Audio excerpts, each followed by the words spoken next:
சுவையான சாம்பார் சாதம் செய்யலாம் வாங்க.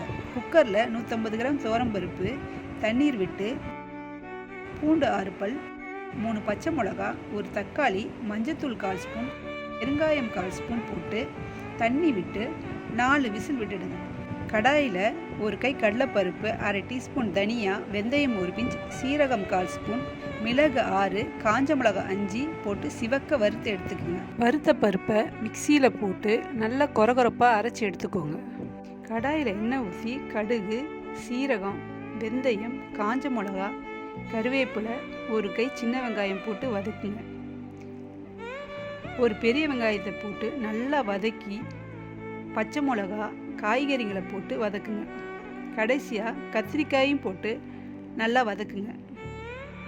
மஞ்சத்தூள், 1/2 ஸ்பூன் உப்பு போட்டு நல்லா கிளறி 2 தக்காளி போட்டு நல்லா வதக்கி மூடி வச்சுருங்க. காய் நல்லா வெந்ததுக்கப்புறமா 2 ஸ்பூன் மிளகாத்தூள் போட்டு நல்லா வதக்குங்க. வதக்கி தேவையான அளவு தண்ணி ஊற்றி வேக விடுங்க.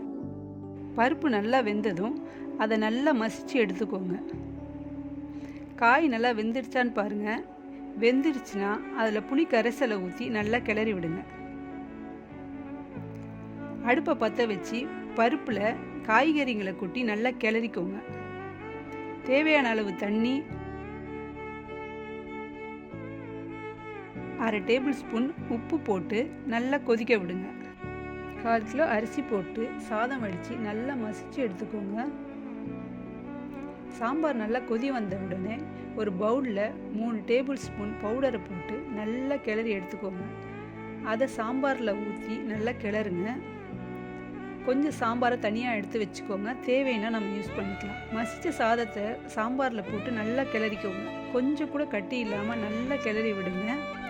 சாதம் நல்லா மிக்ஸ் ஆனதுக்கப்புறமா கொத்தமல்லி தூவி நெய் ஊற்றி நல்லா குக்கரை மூடி 15 நிமிஷம் சிம்மில் வச்சு வேக விடுங்க. நல்லா வெந்ததுக்கப்புறமா கடாயில் எண்ணெய் ஊற்றி கடுகு, காஞ்ச மிளகாய் தாளித்து ஊற்றுங்க. தேவையான முந்திரி பருப்புகளை போட்டு கொத்தமல்லி தூவி இறக்குனீங்கன்னா சுவையான சாம்பார் சாதம் ரெடி.